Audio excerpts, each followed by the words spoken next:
fill us in on how tools like Looker and Tableau can be used to monitor our models once they're up and running.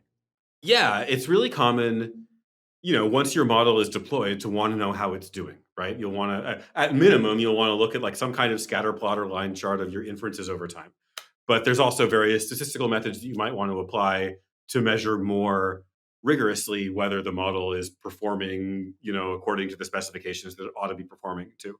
There are dedicated ML observability platforms. We integrate with them. We like them, but we have observed that it's maybe most common you already have a business intelligence product like a Looker or a Tableau or a Power BI or something like that.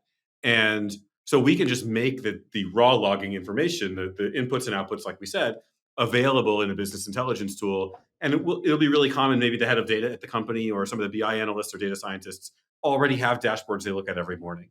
And so just a quick glance at how the model is doing. Did it crash? Is it returning all ones or all zeros? Does it seem to be trending in a bad direction? Will just be part of their daily check. But so that's the bread and butter use case for business intelligence platforms like Looker and Tableau with Modelbit. But the sort of cool one that I like is you can actually use it also to play with a model. So this notion of just poking at it, playing with it, right? It doesn't sound rigorous, but it's something every data scientist does. You've trained a model in a notebook. You're trying it out. You're deciding whether you like it, whether it's good enough to deploy. You will obviously have statistical methods and statistical functions, R2 scores and whatever, that tell you whether it is better than other versions of the same model. But I promise every data scientist in the world also just pokes at it, plays with it, gives it their favorite test inputs and sees what it does. Does a little matplotlib output and just checks it out, right? What does it do on my favorite inputs? That's something you do in code. But the business people can also poke and prod and play with the model. You deploy it, you get to play with it in Looker. You get little drop downs that just say, like, okay, let's try it on this lead. Let's try it on that lead. Our biggest customer, what if they had come in as a lead today? Would the model correctly identify them as a good lead? Let's just try it, right? Let's just play with it. And so using the business intelligence product as a natural home for playing with and toying with models and giving the business people the same ability to toy with and play with models as the data scientists have is a fun little addition to the product, and we're proud of it. Nice. Yeah, that makes a lot of sense. So, in addition to being able to do monitoring of your production systems, for example, looking out for the various kinds of drifts that are out there, like your data changing over time or your model no longer being relevant, these various kinds of drifts that can happen and that we've covered in a fair bit of detail in preceding episodes of this show. So, in addition to being able to do that kind of production monitoring, we can also be using these BI tools like Looker and Tableau to be able to provide an interface for less technical people, maybe product people or people in leadership or salespeople, customer success people, to be able to play around with models and see how changing configurations in them. Yeah, Yeah.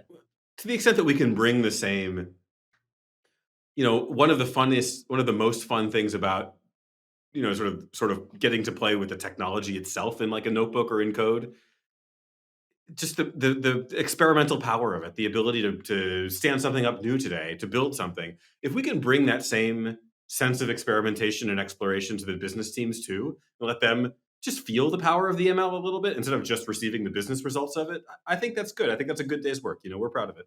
Nice. Yeah, that makes a lot of sense. And then so Tableau, Looker, what are the pros and cons of these particular tools? Like, why would you use one or the other?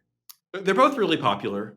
They're both older now, and a little bit more of a sort of on-premises flavor. And so I think a lot of the ways that Looker and Tableau get purchased are experienced purchasing managers who already have relationships, or really hardcore on-premises privacy and security requirements. But there's a modern generation of tools, and they tend to be a lot cheaper and more innovative. Preset, which is based on an open source product called Superset, Redash. You can use notebooking tools like Hex, which we talked about earlier, as dashboards, and that's fun. Snowflake comes with Snowsight, which is a really cool product. So, if you're asking, I spent 10 years in BI, and so for me, those are the cutting edge of BI, and that's where I would put my recommendation.